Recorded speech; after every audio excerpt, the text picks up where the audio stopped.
Magic मुंबईमध्ये तयार करण्याचा प्रयत्न निश्चितपणे करणार आहेत।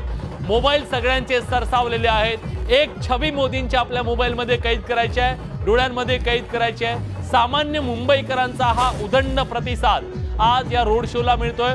पंतप्रधान नरेंद्र मोदी यांनी काशी, वाराणसी, अयोध्या अशा शहरांमध्ये किंवा अहमदाबाद, दिल्ली अशा शहरांमध्ये आजवर एक प्रकारे रोड शोच्या माध्यमातून लोकांशी थेट कनेक्ट करण्याचा, संवाद साधण्याचा प्रयत्न केलेला होता।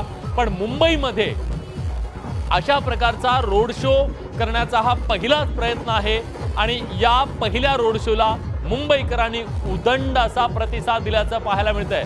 बघा, सगळ्यांनी आपले मोबाईल बाहेर काढलेले आहेत। मोदींना जवळून पाहण्याची त्या सगळ्यांना एक संधी आहे, कार्यकर्त्यांना आहे, सामान्य मुंबईकरांना आहे।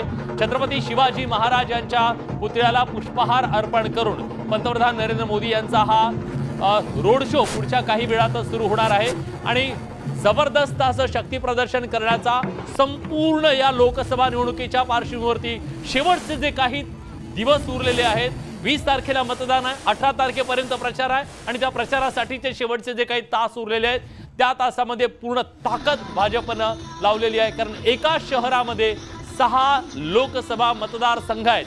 6 लोकसभा मतदारसंघ एका शहरामध्ये जर हे वातावरण तयार केलं गेलं तर बंचमध्ये मोठ्या प्रमाणात, आणि मुंबई ही आर्थिक राजधानी आहे, मुंबईवरती नेमकं राज्य कुणाचं, मुंबई नेमकी कुणाची, मुंबईमध्ये राजकीय ताकद कुणाची, या सगळ्याचा फैसला याच निवडणुकीमध्ये होणार आहे।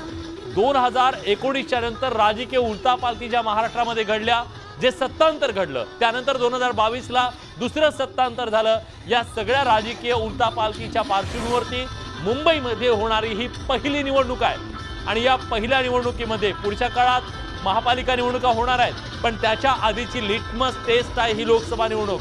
मोदी हे हा जो एक हुकमी एक्का आहे तो आज मैदानात उतरवण्याचा प्रयत्न भाजपनं केलाय आणि भाजप शिवसेनेच्या या आणि राष्ट्रवादी महायुतीच्या या रोड शोच्या निमित्तानं एक प्रकारे संपूर्ण मुंबईमध्ये एक मोदीमय वातावरण तयार करण्याचा प्रयत्न हा भाजप प्रणित महायुतीचा आहे। भाजप, शिवसेना, राष्ट्रवादीचा। राज्याचे मुख्यमंत्री एकनाथ शिंदे, राज्याचे उपमुख्यमंत्री देवेंद्र फडणवीस हे सुद्धा या रोड शो मध्ये आहेत आणि या रोड शोला आता पुढच्या काही क्षणात सुरुवात होईल।